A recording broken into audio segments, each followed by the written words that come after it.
Hello everyone, welcome back to Junior Galen. So இன்றைக்கி நம்ம பார்க்க போகிற வீடியோ என்னென்னா நம்ம இன்றைக்கி பார்க்க போகிறது Bollinger Band Indicator பற்றி தான்.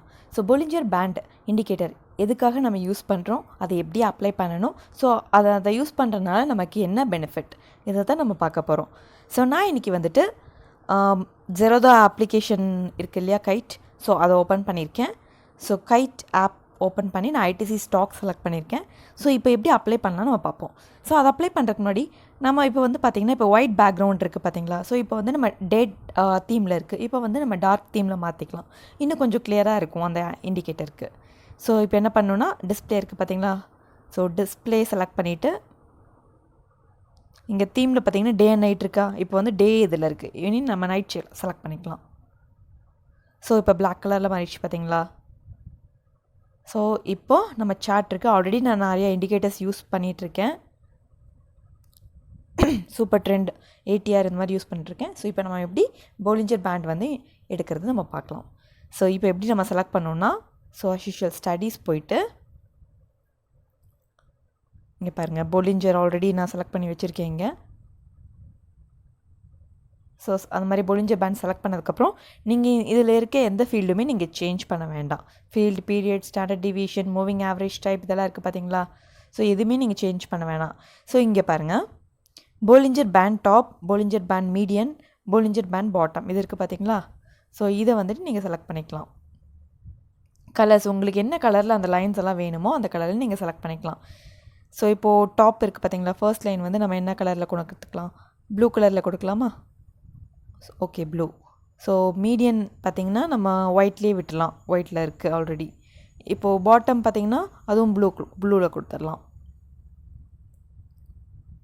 ஓகே, இப்போ நம்ம டன் கொடுத்துடலாம். சென்டர் லைன் மட்டும், அதாவது மீடியன் லைன் இருக்குது பார்த்தீங்களா, அது வந்து நம்ம ஒயிட்டில் அப்படியே விட்டுலாம். இப்போ நம்ம டன் கொடுத்தாச்சு.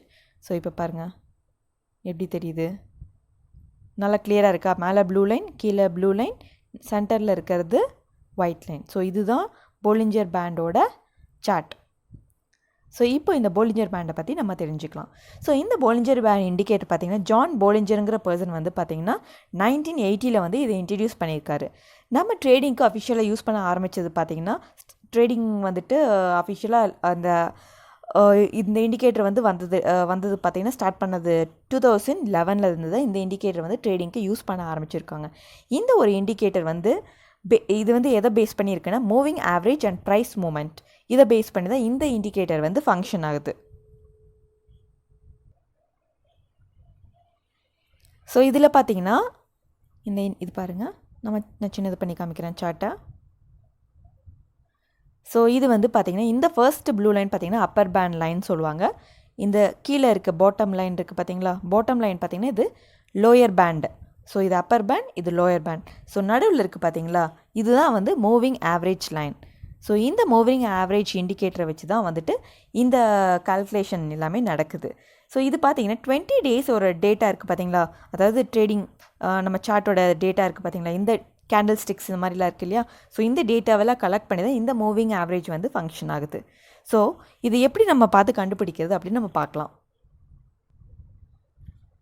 இந்த மூவிங் ஆவரேஜ் பார்த்திங்கன்னா இந்த பேண்ட் இருக்குது பார்த்தீங்களா, எந்த அளவுக்கு வந்து இது எக்ஸ்டெண்ட் ஆகி பெருசாகிட்டே போகுதோ, இங்கே பாருங்கள் இங்கெல்லாம் பெருசாக இருக்குது பார்த்தீங்களா, எந்த அளவுக்கு இது பெருசாகிட்டே போகுதோ அந்த அளவுக்கு வந்து மார்க்கெட் வாலட்டிலிட்டி அதிகமாக இருக்குதுன்னு அர்த்தம். மெயினாக இது பார்த்திங்கன்னா மார்க்கெட்டோட வாலட்டிலிட்டியை மெஷர் பண்ணுறதுக்காக இந்த இண்டிகேட்டர் யூஸ் பண்ணலாம். அண்ட் இது வந்து புதுசாக யூஸ் பண்ணுறவங்க பார்த்திங்கன்னா என்ட்ரி அண்ட் எக்ஸிட்காக நீங்கள் வந்து இந்த இண்டிகேட்டரை முக்கியமாக நீங்கள் எடுத்துக்கக்கூடாது. இது வந்து மெஷர் பண்ணுறதுக்காக தான் நீங்கள் எடுத்துக்கணும், ஒரு டேட்டாக்காக நீங்கள் வச்சுக்கலாமே தவிர இதை வச்சு நீங்கள் என்ட்ரி எக்ஸிட் வந்து கொடுக்கக்கூடாது. அதுவும் இல்லாமல் பார்த்திங்கன்னா இந்த இண்டிகேட்டர் பார்த்திங்கன்னா நிறைய ராங் சிக்னல்ஸை கொடுக்கும். இந்த பர்டிகுலர் இண்டிகேட்டரை மட்டும் வச்சு நம்ம ட்ரேடிங் பண்ணக்கூடாது. இது கூட அடிஷ்னலாக MACD, RSI இந்த மாதிரி காம்பினேஷன் ஆஃப் இண்டிகேட்டர்ஸ் வச்சு தான் நம்ம எப்போவுமே ட்ரேடிங் பண்ணணும். பிளைண்டாக நம்ம வெறும் Bollinger Band இண்டிகேட்டர் மட்டும் வச்சு நம்ம ட்ரேடிங் பண்ணக்கூடாது. அது வந்து நமக்கு நெகட்டிவாக போகிறதுக்கு நிறைய சான்சஸ் இருக்குது. இப்போ பாருங்கள், இந்த இடத்துல பாருங்கள், ஒரே மாதிரியே போயிட்டுருக்கு. அதாவது இந்த upper band and lower band இருக்குது பார்த்தீங்களா. சென்டரில் இருக்கிறது மூவிங் ஆவரேஜ். இது எப்படி ஐடென்டிஃபை பண்ணுவாங்கன்னு பார்த்தீங்கன்னா, இன்றைக்கி ட்ரெண்ட் பார்த்தீங்கன்னா, நான் வந்து 5 minutes சார்ட் தான் எடுத்திருக்கேன். 18/3 அன்றைக்கி இந்த ட்ரேடிங் பற்றி நம்ம பார்க்க போகிறோம், இந்த சார்ட்டை பார்க்க போகிறோம். இங்கே பாருங்கள், மூவிங் ஆவரேஜ் லைன். இங்கேருந்து ஸ்டார்ட் ஆகிருக்கு பார்த்தீங்களா. இந்த சென்டர் லைன்லேருந்து மேலே போயிட்டு இந்த அப்பர் பேண்ட் இருக்குது பார்த்தீங்களா, ஸோ இந்த அப்பர் பேண்ட் பக்கத்தில் போயிட்டு திருப்பி இந்த சென்டர் லைனுக்கு வந்து திருப்பி அப்பர் பேண்ட் போயிட்டு ஸோ இப்படி திருப்பி அப்பர் பேண்டை க்ராஸ் பண்ணி மேலே போயிருக்கு. ஸோ இப்படி இருக்கும்போது பார்த்திங்கன்னா இது வந்து இன்றைக்கி ட்ரெண்ட் வந்து அப் ட்ரெண்டுன்னு அர்த்தம். ஸோ இந்த மாதிரி நம்ம வச்சுக்கலாம். ஸோ இதே பாருங்கள், நமக்கு வந்து இன்றைக்கி 1 o'clock வரைக்கும் அந்த மாதிரி போயிருக்கு. ஸோ அதுக்கப்புறம் பாருங்கள் 1 o'clock அப்புறம் ஸோ அப்பர் பேண்ட் இருக்குது பார்த்தீங்களா, அப்பர் லைனை டச் பண்ணிட்டு இங்கே வந்துட்டு திருப்பி இது மேலே ரிவர்சல் போடலை. ஸோ தட் மீன்ஸ் இதை எப்போ கட் பண்ணுதோ அது வந்து இப்போ நமக்கு நெகட்டிவ் ட்ரெண்டாக வரப்போகுதுன்னு அர்த்தம். ஸோ இந்த இடத்துல நம்ம ரெடியாக இருந்துக்கணும். ஸோ நம்ம வந்து வாலட்டிலிட்டி வந்து அதிகமாக இருக்க போகுது அப்படின்னு அர்த்தம். ஸோ திருப்பி மேலே வரலாம், வராமலும் போகலாம். ஸோ இந்த இடத்துல நம்ம வேணும்னா செல் பண்ணிக்கலாம். ஸோ பட் இதை மட்டும் பிளைண்டாக வச்சு நம்ம என்ட்ரி எக்ஸிட் பண்ணக்கூடாது, அதை மட்டும் நோட் பண்ணிக்கோங்க. ஸோ இங்கே பாருங்கள், ஸோ இந்த இடத்துல மூவிங் ஆவரேஜ் லைனை டச் பண்ணதுக்கப்புறம் இங்கே கீழே வந்திருக்கு பார்த்தீங்களா, ஸோ லோயர் பேண்டை வந்து இங்கே தாண்டிச்சு. ஸோ இன்றைக்கி இது வந்து நமக்கு டவுன் ட்ரெண்டுன்னு அர்த்தம். ஸோ அதே மாதிரி பாருங்கள், இங்கே பக்கத்தில் போயிட்டு இன்னும் டச் பண்ணல, திருப்பி கீழே தான் வந்திருக்கு. ஸோ திருப்பி டச் பண்ணியிருக்கு. ஸோ இந்த லைனுக்கு மூவிங் ஆவரேஜ் லைனை டச் பண்ணிவிட்டு மேலே போகும்போது அது அப் ட்ரெண்ட். ஸோ இந்த லைனை கட் பண்ணிவிட்டு கீழே வரும்போது இது வந்து டவுன் ட்ரெண்ட் நம்ம சொல்லலாம். ஸோ மேலேயே கட் பண்ணி இந்த மூவிங் ஆவரேஜ் லைனை டச் பண்ணிட்டு இந்த அப்பர் பேண்ட் இருக்குது பார்த்தீங்களா, அதை கிராஸ் பண்ணும்போது வந்துட்டு நமக்கு கம்ப்ளீட்டாகவே இது அப் ட்ரெண்டில் தான் போகுது. ஸோ இங்கே பாருங்கள், ஸோ இது வந்து ஏதாவது நெகட்டிவ் நியூஸ் வந்தால் தான் சடனாக வந்துட்டு மார்க்கெட் வந்துட்டு இந்த மாதிரி டவுன்ஃபால் ஆகும். ஸோ கம்ப்ளீட்டாக ஒரு பெரிய நெகட்டிவ் வந்திருக்கு பார்த்தீங்களா. அண்ட் பார்த்தீங்கன்னா இங்கே பாருங்கள், இந்த இடத்துல பார்த்திங்கன்னா நமக்கு ரொம்ப ஷார்ட்டாக இந்த அப்பர் பேண்டும் லோயர் பேண்டும் பார்த்திங்கன்னா ரொம்ப பக்கத்தில் இருக்குது. ஸோ இந்த மாதிரி பக்கத்தில் இருக்கும்போது நமக்கு எப்போ வேணால் வந்து இது எக்ஸ்பேண்ட் ஆகிறதுக்கான சான்ஸ் இருக்குது. அதாவது ஒன்று மார்க்கெட் வந்து அப் சைடில் போகலாம், இல்லை டவுன் சைடில் போகலாம், எந்த சைடில் வேணால் போகலாம் அந்த நியூஸ் பொறுத்து. ஸோ இந்த மாதிரி டைமில் நம்ம பார்த்து ட்ரேட் பண்ணணும். ஸோ எப்போவுமே இந்த போலிஞ்சர் பேண்ட் பார்த்திங்கன்னா இந்த மாதிரி ஒரு ஐடியாக்காக நீங்கள் வச்சுக்கலாம். எப்படி அதை ட்ரேட் பண்ணுறது, என்ன மாதிரி மார்க்கெட் இருக்குது, வாலட்டிலிட்டி எப்படி இருக்குது அப்படின்னு பார்க்குறக்காக, மெஷர் பண்ணுறக்காக நீங்கள் வச்சுக்கலாம். ஸோ இங்கே பாருங்கள், ரொம்ப நியராக இருக்குது இந்த ரெண்டு பேண்டும், upper band and lower band ரொம்ப பக்கத்தில் இருக்குன்னா நமக்கு எப்படி வேணால் போகலாம். ஸோ இந்த இடத்துல நீங்கள் கேர்ஃபுல்லாக ட்ரேட் பண்ணணும். ஸோ அதே பாருங்கள், இங்கே மேலே போனதுக்கப்புறம் இது அப்படியே நல்லா எக்ஸ்பேண்ட் ஆகிருக்கு. ஸோ கம்ப்ளீட்டாக ஒரு டவுன் ட்ரெண்ட் தான் கொடுத்துருக்கு. ஸோ இங்கே பாருங்கள், ஸோ நமக்கு இது வரைக்கும் நமக்கு கம்ப்ளீட்டாக நெகட்டிவ் வந்திருக்கு. ஸோ அதுக்கப்புறம் பார்த்திங்கன்னா லாஸ்ட் ஃபியூ மினிட்ஸ் பார்த்திங்கன்னா மார்க்கெட் சடனாக ஒரு அப் ட்ரெண்ட் கொடுத்துருக்காங்க. ஸோ இது வரைக்கும் நமக்கு நெகட்டிவில் இருந்துச்சு, அதாவது இந்த லைனை வந்து கட் பண்ணி கீழே போயிட்டுருக்கு பார்த்தீங்களா. ஸோ இன்னும் இதை கட் பண்ணும்போது நமக்கு கம்ப்ளீட்டாகவே அது நெகட்டிவ் ட்ரெண்ட்னு அர்த்தம், லோயர் பேண்டை கட் பண்ணும்போது. ஸோ இப்போது நமக்கு மூவிங் ஆவரேஜ் லைனை கட் பண்ணி இப்போ மேலே போயிட்டு அந்த அப்பர் பேண்டையும் கிராஸ் பண்ணியாச்சு. ஸோ அப்படின்னா இன்றைக்கி அப் ட்ரெண்ட்னு அர்த்தம். ஸோ ஆல்மோஸ்ட் ஒரு 245க்கு பக்கத்தில் தான் வந்துட்டு இந்த மூவிங் ஆவரேஜ் லைனவே கட் பண்ணியிருக்கு. ஸோ அரௌண்ட் 3 o'clock பக்கத்தில் நமக்கு பாசிட்டிவ் நியூஸ் வந்திருக்கு. ஸோ நமக்கு 3:15-20க்குள்ளே நம்ம முடிச்சாகணும். ஸோ இந்த இடத்துல நம்ம ஒரு 10 minutes 15 minutes வேணால் நம்ம ட்ரேடிங் பண்ணியிருக்கலாம், ரிஸ்க் எடுக்கிற மாதிரி இருந்தால்.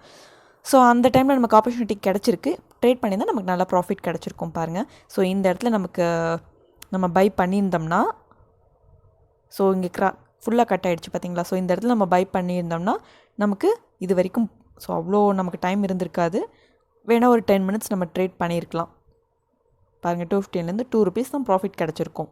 அதுவே பட் நல்லா நம்ம அதிகமாக குவான்டிட்டி அதிகமாக இன்க்ரீஸ் பண்ணும்போது நமக்கு நல்ல ப்ராஃபிட். ஸோ அதுக்கப்புறம் நெக்ஸ்ட் டே தான் நமக்கு போயிருக்கு. ஸோ பாருங்கள், இன்றைக்கி வந்து நம்ம நெகட்டிவ் ட்ரெண்டும் பார்த்துருக்கோம். நெகட்டிவ் ட்ரெண்ட்னால் கம்ப்ளீட்டாக இதுக்கு கீழேயே இருக்கும்னு நம்ம பார்த்துருக்கோம். அதாவது இந்த மூவிங் ஆவரேஜ் லைனுக்கு கீழேயே நெகட்டிவ் வந்தால் அது நெகட்டிவ். ஸோ அதை கட் பண்ணி கம்ப்ளீட்டாக மேலே போகும்போது அது பாசிட்டிவ். ஸோ இதுதான் ட்ரெண்ட் லைனை நம்ம ஐடென்டிஃபை பண்ணுறதுக்கான சான்ஸ்.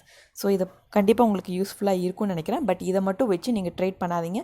ஸோ இங்கே பாருங்கள், நான் MACD இண்டிகேட்டர் நான் யூஸ் பண்ணுறேன். ஸோ இதையும் நம்ம வச்சு தான் நம்ம யூஸ் பண்ணி பார்க்கணும். ஸோ இதை மட்டும் வச்சு நம்ம பிளைண்டாக பண்ணக்கூடாது. ஸோ எப்போவுமே 2-3 இண்டிகேட்டர் வச்சு நீங்கள் ட்ரை பண்ணி பாருங்கள். ஸோ இங்கே பாருங்கள், இங்கே கம்ப்ளீட்டாக நெகட்டிவ் வந்திருக்கா, அதே மாதிரி இங்கேயும் ஃபுல்லாக நெகட்டிவ் வந்திருக்கா. ஸோ இங்கே வந்து நமக்கு க்ரீன் இந்த ஹிஸ்டோகிராம் இருக்குது பார்த்தீங்களா. ஸோ க்ரீன் பார்ஸ் வந்து ஸ்டார்ட் ஆகிருக்கு. ஸோ நமக்கு ஸ்டார்ட் ஆகிருக்கு, பட் கொஞ்சம் ரொம்ப நமக்கு உடனே எல்லாம் நமக்கு கிடைக்கல. ஒரு கிட்டத்தட்ட ஒரு 1 hour பக்கத்தில் நமக்கு இப்படியே தான் போயிருக்கு. ஸோ இந்த இடத்துல நமக்கு கட் ஆகிருக்கு பாருங்கள். ஸோ இந்த இடத்துல பாருங்கள் உங்களுக்கு அதே மாதிரி இருக்கா. ஸோ நமக்கு பெரிய அப் மூமெண்ட்டும் இல்லை டவுன் மூமெண்ட்டும் இல்லாமல் அப்படியே கீழே நெகட்டிவ் இதுலேயே போயிட்டு இருந்திருக்கு. ஸோ இந்த இடத்துல கரெக்டாக நமக்கு கட் ஆகிருக்கு ஆல்மோஸ்ட் 3 o'clock பக்கத்தில். ஸோ கரெக்டாக அதே மாதிரி இங்கேயும் கட் ஆகிருக்கு பாருங்கள். ஸோ இது ரெண்டையும் நமக்கு கரெக்டாக கம்பேர் பண்ணி பார்க்கும்போது ஒரே மாதிரி இருக்கும்போது கண்டிப்பாக நீங்கள் அந்த ஆப்பர்ச்சுனிட்டியை நீங்கள் யூஸ் பண்ணிக்கலாம். ஸோ வேறு சிக்னல்ஸ் காமிக்கும்போது கண்டிப்பாக நீங்கள் அடிஷ்னலாக இன்னொரு இண்டிகேட்டர்ஸ் யூஸ் பண்ணி எது அதிகமாக நமக்கு காமிக்குதோ சான்ஸ் அதிகமாக நமக்கு கொடுக்குதோ அந்த இண்டிகேட்டர்ஸை வச்சு நீங்கள் கண்டிப்பாக ஃபாலோ பண்ணலாம். ஸோ இந்த வீடியோ கண்டிப்பாக உங்களுக்கு யூஸ்ஃபுல்லாக இருக்கும்னு நினைக்கிறேன். கண்டிப்பாக யூஸ்ஃபுல்லாக இருந்தால் மறக்காமல் லைக் பண்ணுங்கள் அண்ட் ஷேர் பண்ணுங்கள். தேங்க்ஸ் ஃபார் வாட்சிங்.